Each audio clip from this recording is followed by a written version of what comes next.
Well, Rob, it doesn't get any better than this, does it? Well, yeah, I mean, we could have scored one more try. We got a bonus point. Would have made things a little bit nicer for us. But at the end of the day, you know, after 10 minutes, being what 14-0 down, you have a look and you think, right, this is going to be a tough old day at the office. And you know, credit to the players. You know, massive physical commitment, mentally very, very strong. You know, after that 10 minutes, we just worked our way back into it, and pretty much everything we did was fantastic from them on. You know, some fantastic individual performances, but right across the side. You know, I'm struggling to think if somebody had a quiet game today, and it was just really exceptional performance. And you know, we keep challenging the players this last 3 or 4 weeks to show ambition. You know, show where they want to be, show where they want to end up. And I really think they showed that today. You know, and they're ambitious side today. And we're in the quarter-final of an Amlin. I was going to say 2 words you've been using a lot recently is ambition and desire, and we had it in spades today. Yeah, and I think, you know, we won it the tough way. You know, to go, like I say, to go points down against the French side is tough. You know, when they have the freedom to play and they lifted the pressure off themselves and they got away from us a little bit with a couple of relatively soft scores, but they took them exceptionally well. And I think then, you know, it was just down to us grinding and grafting. I thought our forwards carried in the middle of the park very, very well. Our halfbacks controlled things. You know, Hayden had a couple of real, you know, darting breaks for us that, you know, really got us on the front foot. You know, unfortunately, you know, he's injured. Hopefully, not too badly. But you know, we've got a lot of tired bodies because we worked exceptionally hard today.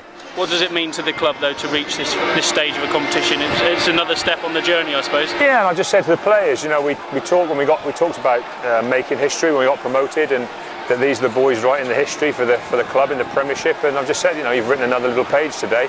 You know, you've pushed on, you've done something that nobody else at this club has ever achieved. You've done it with hard work, and you've done it together. And now we've just got to keep pushing through and keep enjoying every experience. You know, we've got a couple of LV Cup games now where we can really use the squad, give people an opportunity to get back into playing form with some of our injured guys. Also give a few of the guys who played here today a bit of a rest up. And I'm hoping we'll hit Leicester with a real informed, fresh squad. And we can get excited about being back in the Premiership. When you look at the potential opponents you could have, though, in this last 8, there's some big names in there, and Exeter alongside them now. There is. I mean, obviously we're relying on what happens with Wasps in their fixture tomorrow. You know, potentially we could be at home to a Heineken Cup side, or, I mean, as looks likely, we could be going away to Stade Francais, which is, you know, again, another great adventure for us, and one I think, you know, we'll really relish. But before then, you know, we've got a couple of tough LV Cup games that are going to be very important to how we look at things ongoing, and then we've got a real important block of 4 or 5 Premiership games that are kind of going to decide where we want to be at the end of the season. You know, if we go well in them, you know, we're going to be fighting outright to the last day of the season.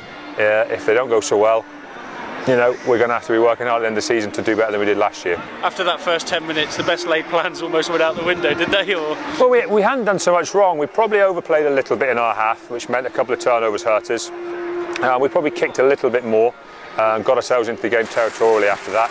But then after that first 10 minutes, we controlled the whole of the second half. You know, we kept the scoreboard ticking over, some good shots at goal, some good pressure rugby. You know, and that's what you have to do. And I think, you know, we're learning lessons as we go along. You know, we're a massively enthusiastic side to play. We probably overplayed a little bit at the start, but we certainly got ourselves into the game. But then as the game wore on, I think we got stronger. Scrum didn't become an issue at all. If anything, we looked stronger in the scrum today. You know, line at set piece went exceptionally well for us. Defensively, we're a little bit fragile in that first 10 minutes. We're a little bit tight, a little bit narrow. You know, chased rucks a little bit too much, and we got caught a little bit, you know, to be fair. But, you know, we dealt with that very quickly, and we became comfortable very quickly as well.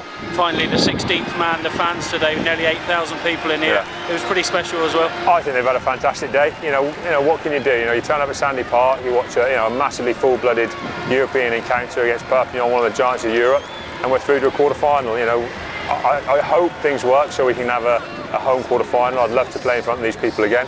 You know, they've been fantastic for us, but if we don't, I'm sure a good number will be over wherever we have to travel. Brilliant. Thanks, Rob. Thank you. Cheers, Rob. All right, thank you.